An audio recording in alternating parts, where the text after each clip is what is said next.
नमस्कार, Rajans career private limited के official YouTube channel पे मैं पूनम आप सभी का स्वागत करती हूँ। हम लोग हिंदी का क्वेश्चन सीरीज स्टार्ट किए थे, जिसमें हिंदी का वर्णमाला हमारा हो चुका है पार्ट 1 और पार्ट 2 में। आज हम लोग का जो टॉपिक होगा वो शब्द और शब्द भेद होंगे। ठीक है, तो चलिए हम लोग आज के क्वेश्चन सीरीज की शुरुआत करते हैं। हमारा पहला क्वेश्चन है, शब्द सार्थक तभी माने जाते हैं जब, ठीक है, शब्द सार्थक तभी माने जाएंगे जब क्या है, ऑप्शन देखिए, वे बोलने में सरल हो, वे वाक्य में प्रयुक्त हो, वे भाषाओं में प्रयोग किए हों, उसका निश्चित अर्थ हो। ठीक है, तो हमारा क्या है, अब यहाँ पे देखिए कि शब्द क्या होता है। ठीक है, तो शब्द क्या होते हैं आपके, तो वर्णों का सार्थक समूह, वर्णों के सार्थक समूह, वर्णों के सार्थक समूह को हम क्या कहते हैं, शब्द कहते हैं। ठीक है, तो अब इसमें देखिए सार्थक का अर्थ, वर्ण आपको पता है कि वर्ण क्या होते हैं, हमने पढ़ा था 52 वर्ण हिंदी में होते हैं।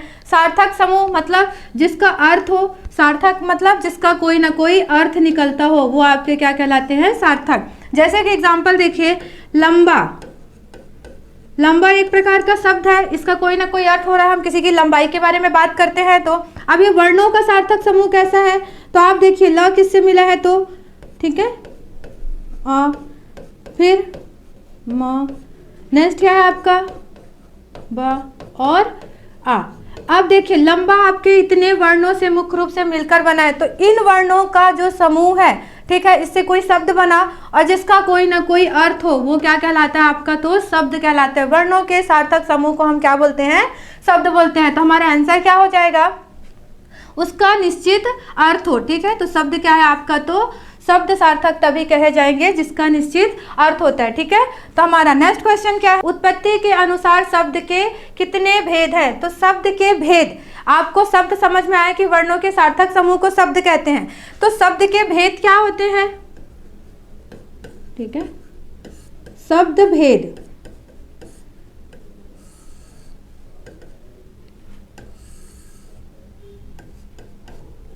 शब्द भेद, शब्द क्या होते हैं, तो वाक्य में प्रयोग, रूपांतर के आधार पर, उत्पत्ति के आधार पर या उद्गम के आधार पर, ठीक है, रचना या बनावट के आधार पर जब हम शब्दों का वर्गीकरण करते हैं, वही हमारा क्या कहलाता है, शब्द भेद कहलाते हैं। मुख्य रूप से शब्द भेद आपके कितने प्रकार के, 4 प्रकार से आप शब्दों को बांट सकते हो। ठीक है, उसका वर्गीकरण कर सकते हैं। 4 कौन कौन से होते हैं, तो सबसे पहले देखिए यहाँ पे प्रयोग या रूपांतर के आधार पर हम शब्दों को बांटते हैं। इसमें क्या आता है आपका, विकारी शब्द और अविकारी शब्द।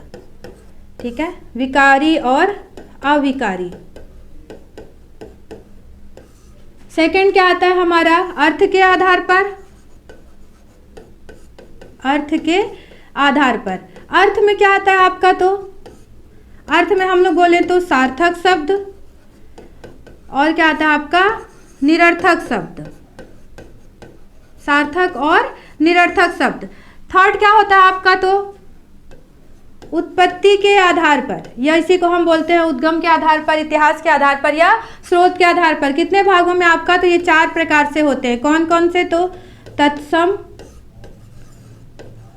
तद्भव, देशज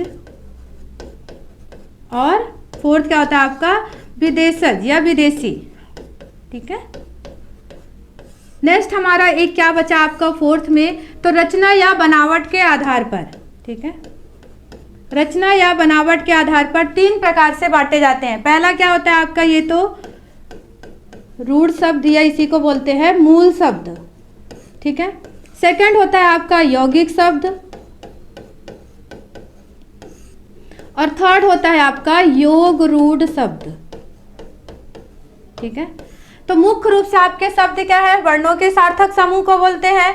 शब्द भेद आपके 4, कहीं कहीं पे आपको 5 देखने को मिलता है। 5 कैसा होता है, तो वाक्य में प्रयोग के आधार पर या रूपांतर के आधार पर इसको 2 भागों में कर देते हैं। ठीक है, तो वाक्य में प्रयोग के आधार पर क्या है आपका, विकारी और अविकारी शब्द। विकारी या अविकारी शब्द क्या होते हैं, तो जिनमें लिंग वचन कारक के आधार पर क्या होगा, परिवर्तन होता है। विकारी का अर्थ ही होता है परिवर्तन, किसी न किसी प्रकार का परिवर्तन हो। तो लिंग वचन काल के आधार पर, कारक के आधार पर जो परिवर्तन होता है वो विकारी कहलाएगा। अविकारी क्या होते हैं? जिनमें आपके लिंग, वचन और कारक के आधार पर किसी प्रकार का कोई परिवर्तन नहीं होता, अविकारी शब्द कहलाता है। ठीक है, विकारी शब्द में 4 प्रकार के होते हैं। ये भी पहला आपका संज्ञा, सर्वनाम, ठीक है, क्रिया और नेक्स्ट क्या होता है आपका? विशेषण। ठीक है, विशेषण। विकारी शब्द क्या होते हैं आपके? तो संज्ञा, सर्वनाम, क्रिया, विशेषण। 4 प्रकार के आपके विकारी होते हैं और 4 प्रकार के आपके अविकारी होते हैं। अविकारी में 4 कौन कौन से होंगे आपके? तो क्रिया विशेषण, संबंधवाचक, समुच्चय बोधक और आपका विस्मयादि बोधक, ये सभी किसके अंतर्गत आते हैं? तो अविकारी के अंतर्गत। नेक्स्ट क्या है आपका? अर्थ के आधार पर सार्थक शब्द और निरर्थक शब्द। ऐसे शब्द जिनका कोई ना कोई अर्थ निकलता है वो आपके सार्थक शब्द कहलाते हैं, जिनका कोई अर्थ ना निकले आपके निरर्थक शब्द कहलाते हैं। जैसे इसमें देखिए पानी, पानी एक साथ है, इसका कोई ना कोई अर्थ है, पर अगर मैं इसी को बोल दूं नीपा, ठीक है, तो इसका कोई अर्थ है क्या? कोई अर्थ नहीं, तो आपका निरर्थक शब्द कहलाएंगे। ठीक है, सार्थक शब्द के अंतर्गत हम लोग क्या पर्यायवाची आदि चीजों को पढ़ते हैं। उत्पत्ति के आधार पर बोला जाए तो आपका तत्सम, तद्भव, देशज और विदेशी शब्द होते हैं। उत्पत्ति, उद्गम या इतिहास या स्रोत के आधार पर। तो तत्सम शब्द क्या होता है आपका? तो तत् धन सम, जैसा है वैसा। संस्कृत के शब्द को आपका हिंदी में, जो आपका संस्कृत का शब्द है सेम टू सेम, जैसा है वैसा, ज्यों का त्यों हिंदी में प्रयोग किया जाता है, तत्सम शब्द कहलाते हैं। तद्भव क्या होता है? तो संस्कृत के शब्द को हिंदी में परिवर्तित करना आपका तद्भव शब्द कहलाता है। ठीक है, देशज शब्द क्या होते हैं आपके? तो किसी ग्राम विशेष या गांव विशेष में उत्पन्न, ठीक है, जो आपके घरेलू बोलचाल में आते हैं वो आपके देशज शब्द कहलाते हैं। विदेशी क्या होते हैं आपके? तो जैसे आपके कोई विदेश से शब्द, अरबी, फारसी, पुर्तगाली, अंग्रेजी आदि भाषाओं के जो शब्द है वो सभी क्या होते हैं? विदेशी शब्द कहलाते हैं। रचना के आधार पर देखिए तो 3 भागों में बांटा गया है। कौन कौन सा 3 है आपका? तो देखिए मूल एवं रूढ़ शब्द। तो मूल एवं रूढ़ शब्द क्या होते हैं? जिनके खंड या टुकड़े नहीं किए जा सकते। अगर आप इनके खंड करते हो तो कोई भी सार्थक अर्थ नहीं देता। ठीक है, यौगिक शब्द क्या होते हैं? तो यौगिक का अर्थ ही होता है 2 या 2 से बना शब्द। ठीक है, 2 या 2 से अधिक शब्दों से बनेगा और इसको खंड या टुकड़े करने पर कोई ना कोई अर्थ अवश्य देगा। मतलब उसको, जैसे कि यहाँ पे देखिए रूढ़ शब्द में क्या आना चाहिए आपका? दिन। ठीक है, दिन आपका एक शब्द है तो एक साथ है तो कोई ना कोई अर्थ दे रहा है। ठीक है, पर अगर मैं इसी को टुकड़े कर दूं, इसके खंड कर दूं, तो दी प्लस ना, इसका कोई अर्थ होगा क्या? ये आपका निरर्थक, मतलब खंड या टुकड़े नहीं किए जा सकते। यौगिक शब्द में आप देखिए विद्यालय, ठीक है, विद्या, धन, आलय 2 शब्दों से मिलकर बना है। तो विद्या अपने आप में क्या है? ज्ञान। आलय का अर्थ होता है घर, तो विद्या का घर। ठीक है, तो मुख्य रूप से विद्यालय 2 शब्दों के मेल से बना और उसके खंड या टुकड़े करने पर भी वो सार्थक अर्थ देते हैं। योग रूढ़ शब्द क्या होते हैं? ये भी आपके यौगिक शब्द तो होते हैं। ठीक है, क्या होते हैं? यौगिक ही होते हैं, 2 या 2 से अधिक शब्दों से मिलकर बनते हैं, पर ये किसी तीसरे की ओर संकेत करते हैं। जैसे कि लंबोदर, ठीक है, लंबोदर क्या बोला जा रहा है? लंबा है उदर, अर्थात कौन? आपके लंबा और उदर 2 चीजों से मिलकर बना। ठीक है, यौगिक की तरह 2 चीजों से मिला, लंबा और उदर। लंबा और उदर मना लंबोदर, अर्थात किसके बारे में बात कर रहे हैं आपके? तो गणेश भगवान के बारे में। तो देखिए 2 शब्दों के मेल से ये भी बन रहा है आपका योग रूढ़ शब्द और यौगिक शब्द भी। ठीक है, पर आपका ये क्या है? खंड या टुकड़े करने पर विशेष अर्थ देगा। यहाँ पे किसी तीसरे शब्द की ओर या किसी तीसरे चीज की ओर संकेत करता है आपका। ठीक है, तो ये हमारा शब्द भेद था। ठीक है, शब्द भेद से डायरेक्ट क्वेश्चंस बनते हैं। ठीक है, तो चलिए नेक्स्ट क्वेश्चन अब हम देखते हैं। क्वेश्चन क्या है हमारा? उत्पत्ति के अनुसार शब्द के कितने भेद हैं? आपने देखा उत्पत्ति के अनुसार कितने हैं आपके? तो 4, 5, 6 और 2। तो कितने हैं हमारे उत्पत्ति के आधार पर? 4। कौन कौन से? अभी अभी देखे, तत्सम, तद्भव, देशज और विदेशी शब्द। ठीक है, नेक्स्ट क्वेश्चन है, वह पागलों की तरह लगातार बड़बड़ाता रहा। इस वाक्य में बड़बड़ाना किस प्रकार का शब्द है? देखिए कि पूरा सेंटेंस आपको दिया और पूछा गया बड़बड़ाना किस प्रकार का शब्द है। तो क्या ये तत्सम का शब्द है? क्या ये तद्भव है? देशज या देशी शब्द है? विदेशज या विदेशी शब्द है? तो हमने संस्कृत के लिए, तत्सम के लिए क्या बोला था कि संस्कृत का शब्द जो भी है सेम टू सेम हिंदी में आना, क्या हमारा बड़बड़ाना संस्कृत का शब्द है? नहीं है, ठीक है। तद्भव संस्कृत के शब्द का हिंदी में प्रयुक्त होना, संस्कृत से हिंदी में परिवर्तित रूप लाना। तो क्या बड़बड़ाना हमारा संस्कृत का कोई शब्द होगा जिसका परिवर्तित होकर हिंदी में आया? नहीं है इसका आंसर। विदेशी भाषा का शब्द होगा क्या? नहीं है, ये भी आपके अरबी फारसी कहीं का नहीं। तो हमारा क्या है? बड़बड़ाना देशज शब्द है, किसी ग्राम विशेष या घरेलू बोलचाल की भाषा में ये उत्पन्न हुआ है, ठीक है, बड़बड़ाना। इसी प्रकार से देशज शब्द और होते हैं आपके, घबराना, ठीक है, फटफटाना, खर्राटा, झाड़ू, लोटा, थाली, ठीक है। ये मुख्य रूप से सभी क्या होते हैं आपके, तो क्या होते हैं, तो देसी भाषा के शब्द होते हैं। देसी में ध्यान रखेंगे ठेस, ठीक है, ये भी आपका देशज या देसी भाषा का शब्द है। इसके अलावा बाकी देसी भाषा के शब्द में तेंदुआ, चिड़िया, ठीक है, फिर आपका क्या बोले खटिया, ये सभी क्या है? देसी भाषा के शब्द आते हैं।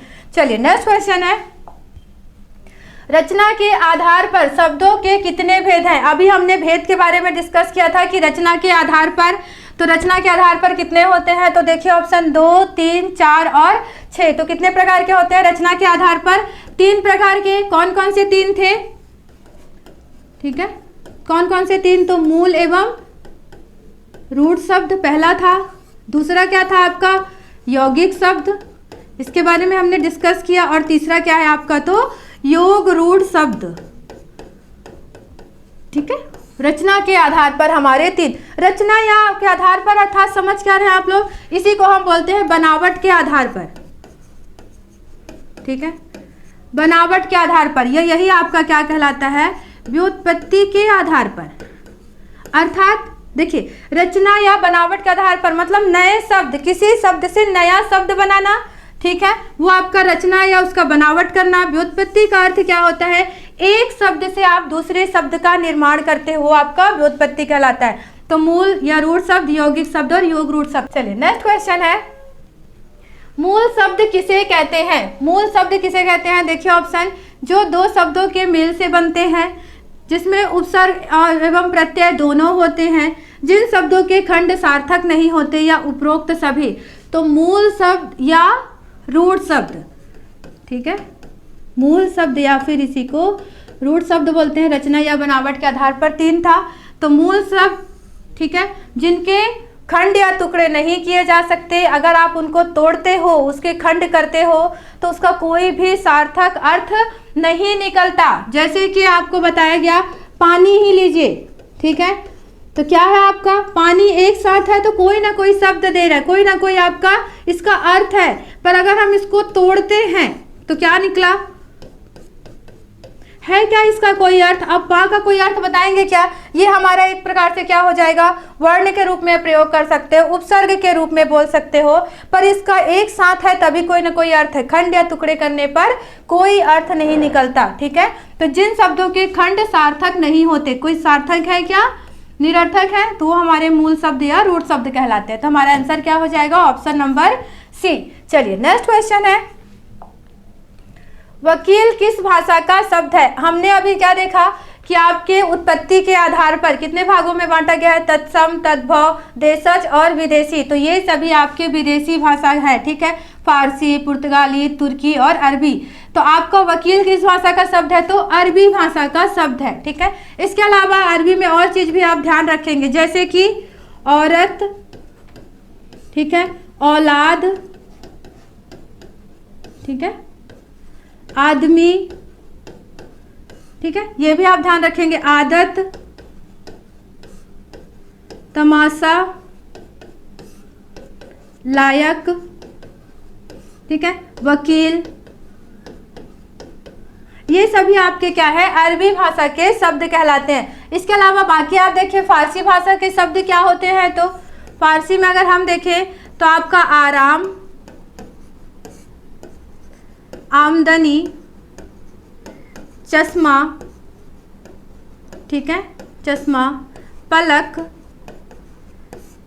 पुल, पलंग, पैमाना, ये सभी क्या है आपके? तो फारसी भाषा के शब्द कहलाते हैं। इसके अलावा पुर्तगाली में देखिए तो बात बोलिए, आपके आधुनिक काल में पुर्तगाली आए हुए थे, उस समय कौन कौन से चीज़ें लेके आए थे, ये आपको याद होगा। तो सबसे पहले इसमें ध्यान रखिए क्या था आपका, अनानास, सुने हैं ऐसा, ठीक है। फिर अचार, इन्हीं लोग लेके आए हैं। नेक्स्ट क्या था आपका इसके अलावा, आलपिन, ठीक है। आलपिन किस भाषा का शब्द है, मोस्ट इंपॉर्टेंट अगर आपसे पूछा जाने वाला, आलपिन हो गया। ये सारे क्या है आपके, तो पुर्तगाली भाषा के शब्द है। पुर्तगाली से और चीज़ें भी आई थी जैसे कि तंबाकू, कारतूस, ठीक है। ये सभी क्या है आपके, तो पुर्तगाली भाषा के शब्द है। इसके अलावा तुर्की के भी क्या शब्द है आपके, तो तुर्की में देखिए तो उर्दू, उर्दू क्या है आपका, तो तुर्की भाषा का शब्द है। कालीन, ठीक है। कैंची, चेचक, ठीक है, चेचक, मुगल, बहादुर, ये सभी क्या है आपके, तो तुर्की भाषा के शब्द कहलाते। इनसे अभी आपने देखा होगा कि हिंदी में अगर बहुत सारे क्वेश्चंस इसी से बनते हैं कि आपसे क्वेश्चन पूछ दिया जाए, जैसे वकील किस भाषा का शब्द है, तो अरबी। इसी प्रकार से आपका आदत, आदमी, औलाद किस भाषा के शब्द है, पूछे जाते हैं। फिर आराम, आदमी, चश्मा, पलक, पुल, पलंग, पैमाना, फारसी भाषा का शब्द है। पुर्तगाली में अनानास, अचार, आलपिन, तंबाकू और कारतूस पुर्तगाली शब्द हैं। तुर्की में क्या है, तो चेचक मोस्ट इंपॉर्टेंट है, ठीक है, ध्यान रखिएगा। कैंची, ये सभी क्या है आपके, तो तुर्की भाषा के शब्द हैं। चलिए नेक्स्ट क्वेश्चन है हमारा, योग रूट शब्द कौन सा है। देखिए यहाँ पे योग रूट शब्द, अगर आपने देखा तो हमने योग रूट शब्द के बारे में बात किया कि क्या है आपका, रचना या बनावट के आधार पर 3 भागों में बांटा गया। मूल शब्द, रूट शब्द इसी को बोलते हैं, दूसरा यौगिक और तीसरा योग रूट शब्द। तो ऑप्शन देखिए, घुड़सवार, जगमग, किसान या फिर लंबोदर। तो हमारा आंसर क्या हो जाएगा, लंबोदर। क्या बोला जाता था, योग रूट शब्द में 2 शब्दों के मेल से बना है क्या, ये 2 शब्दों के मेल से, पर किसी तीसरे शब्द की ओर संकेत करता है। अर्थात कौन होगा, लंबोदर, मतलब आपके गणेश भगवान। जैसे और एग्जाम्पल इसके अंतर्गत देखिए तो आप, पंकज, ठीक है, तो ये किससे मिलकर बना है आपका, तो पंकधन जा, मतलब क्या है आपका, कीचड़ में जन्मा हुआ, अर्थात आपका कमल। कीचड़ में जन्मा हुआ क्या, अर्थात आपका कमल। इसके अलावा आपका दशानन हो गया, ठीक है, 10 है जिसके आनंद, सिर जिसके, अर्थात आपके रावण। मतलब आपने जो बहुव्रीहि समास जो आप पढ़ते हैं 6 प्रकार के होते हैं, बहुव्रीहि समास के जितने भी एग्जाम्पल है, जितने भी उदाहरण है, सभी किसके हैं आपके, तो सब योग रूट शब्द में आते हैं, ध्यान रखेंगे। नेक्स्ट क्वेश्चन है,